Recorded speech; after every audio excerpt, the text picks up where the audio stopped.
Salam alaikum, bonjour.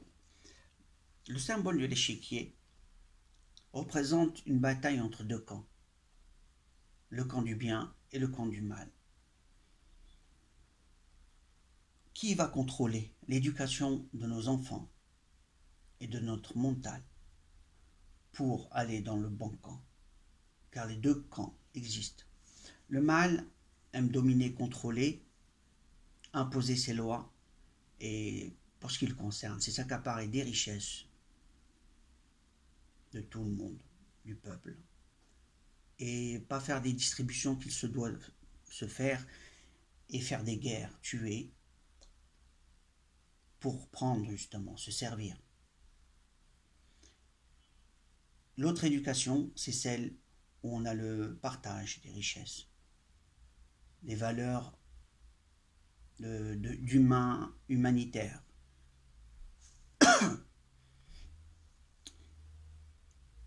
Des valeurs morales. Dès qu'on parle de moralité, on nous dit c'est ancien, c'est démodé. Le problème, on va le dire dans un autre langage. Ils travaillent sous forme de secte, ils sont invisibles, ils ont toutes les religions possibles, car ils sont infiltrés partout. Ils sont religieux, non religieux. Ils sont dans toutes les religions. Il n'y a pas une des religions qui est épargnée. Ils manipulent tout le monde, ils prennent le pouvoir partout. Et ils s'infiltrent partout. Et c'est comme ça qu'ils arrivent ensuite à se soudoyer et pénétrer tous les systèmes.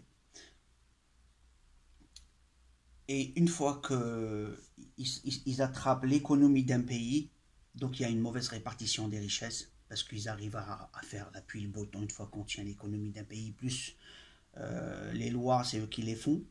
Alors ensuite ils touchent à l'éducation, donc après ça devient une généralité. Et ensuite, bon, ils contrôlent tout le reste, quoi.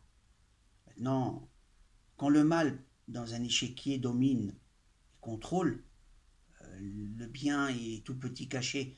Et ils font de sorte qu'on n'ait pas des chevaux, ni la reine, ni le roi. Alors là, n'en parlons pas. Surtout pas. Juste quand il y a à peine des soldats, ils s'en accaparent. Et donc, il devient ennemi, il l'attaque. Donc, dans cet échiquier, comme quand c'est vraiment atroce, que le mal domine toute la scène, il y a un propriétaire de cet échiquier. Nous, on est juste invités dans cet échiquier. À notre naissance, on est quelque part dans une famille et on grandit. Mais le propriétaire de tout le système, c'est le créateur. Et le créateur va à un certain moment intervenir. Vous allez me dire, oui, mais comment tu sais? Vous n'allez qu'à regarder l'histoire des sociétés. Ils ont une durée de vie. Nous, on a une durée de vie. On n'est pas immortel. On va mourir un jour. Et les sociétés aussi. Alors les sociétés qui font du n'importe quoi, qui dominent les autres, qui font beaucoup de mal et qui ne se réforment pas, il arrive qu'ils ont des sanctions d'Allah, de Dieu. Et ces sanctions, c'est le cas qui est en train de se passer en 2020, là c'est l'approche de ces sanctions. Beaucoup ont eu des rêves, ont eu des visions, d'autres c'est par calcul. Bon, il y a eu plusieurs façons de le dire, de le faire et de voir les signes. Maintenant, est-ce que le côté mal de l'échiquier est au courant? Oui, parce qu'il a fait même des films, hein, la fin des temps, on voit une grosse vague sur les États-Unis, mais de toutes les façons, ils le savent bien, ils vont même amplifier le système, parce que l'équilibre d'un système, on sait que si on fait des trous comme un gruyère un peu partout, si c'est bien équilibré, ça va. Mais si on fait des trous partout et on met des maisons au-dessus, sachant qu'il y a du séisme, on favorise un peu le système. Bref, je ne vais pas aller plus loin que ça. En deux mots, le mal, c'est exactement les tenants et les aboutissants. Ils ont des connaissances qu'ils n'ont pas transmises, c'est des connaissances anciennes, qui leur donne sur ce que les messagers ont dit et ont laissé comme message. Nous, après, nous ont mélangé beaucoup de faux pour qu'on se perde entre le faux et le vrai. Après, on croit plus en rien. Hein. À force de nous dire des mensonges et des vérités mélangées, on ne sait plus à quoi s'en tenir, à qui croire.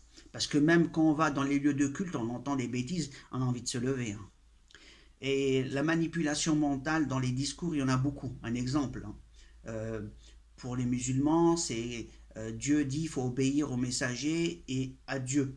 Mais juste après, il prend la parole, tu te dis, tiens, si je l'écoute pas ce monsieur, je vais aller en enfer. Après, il peut dire plein de bêtises.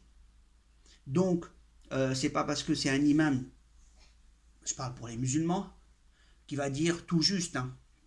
Il va dire des vérités forcément, mais s'il en dit une, si elle passe pas, elle passe pas. Donc pour ce qui me concerne, quel que soit l'homme, si elle passe pas, elle passe pas.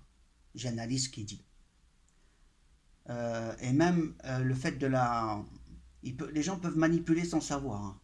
C'est-à-dire que ses convictions personnelles, ses analyses, il est comme tout le monde influencé par un système. C'est dur les gens qui se réforment pour chercher la vérité. Les gens ne la cherchent pas, ils la subissent dans le sens du mal. Ils regardent la vérité avec les yeux du mal. C'est dur, mais c'est un peu ça. C'est-à-dire qu'ils la regardent d'une façon suspecte. Tiens, il n'est pas normal, il n'est pas comme les autres. Donc, ne pas être normal dans les conditions actuelles, c'est être quelqu'un qui a tendance, par exemple, à aller dans le bien, peut être quelqu'un qui n'est pas normal. Il n'est pas dans la marche de la société actuelle. Puisque beaucoup vont vers le mal. C'est celui qui... C'est du mal déguisé. Il y a des hauteurs de mal, bien sûr. Hein. C'est simple. La guerre économique, bah, tu la fais pas, tu meurs de faim. Tu es obligé de la faire. Voilà. On est deux à vouloir un contrat. Et ben, c'est celui qui aura les meilleures offres. C'est pas du mal. C'est offre et offre. Par contre, si il a plus de quoi manger et il a que ça comme travail, il s'agit d'un pays pendant que l'autre il prend tous les contrats parce qu'il connaît les gens bien placés et l'autre il meurt de faim. Donc s'il s'agit d'un pays pendant que l'autre meurt et l'autre vit, on lui prend ses richesses, on ne les laisse pas avoir des contrats, on lui fait la guerre économique. C'est un système pourri partout. Ce qu'ils font aux humains, ils le font au pays. Voilà, le système pourri où on est. Donc l'échiquier, actuellement, les gens du bien, comme ils ont disparu sur la scène, parce qu'ils ne font pas le poids, ils sont désunis. Justement, la force des gens, c'est l'union. Comme ils sont désunis, ben, on attend l'intervention divine, celle d'Allah. Et cette intervention, l'échiquier, il va se retourner. Et donc ceux qui sont dedans, ils vont pleurer parce que ils vont plus jouer avec les gens avec qui se battaient. Ils vont se battre contre les événements qu'Allah va engendrer. Et tout le monde va être spectateur. Ils vont se dire, c'est incroyable, on n'a pas cru, on a fait le mal. Ben, ceux qui ont fait le mal, ils vont se réveiller parce qu'ils vont le voir. Ils vont le voir et ils vont le comprendre qu'il ne fallait pas. Ils ont été manipulés, certes, mais ils l'ont fait le mal. Manipulés comment? Par des dirigeants, par des gens qui leur donnent des slogans, par des fausses croyances, par des idées un peu tordues. Donc l'échiquier de la vie, c'est tout le monde sur Terre qui, à sa naissance, arrive quelque part.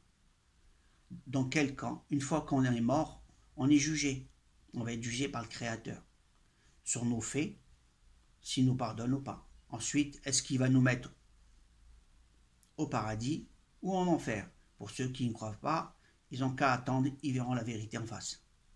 Pour ceux qui croient, faites les bons choix et faites attention à vous. Je vous dis à la prochaine vidéo et je vous remercie.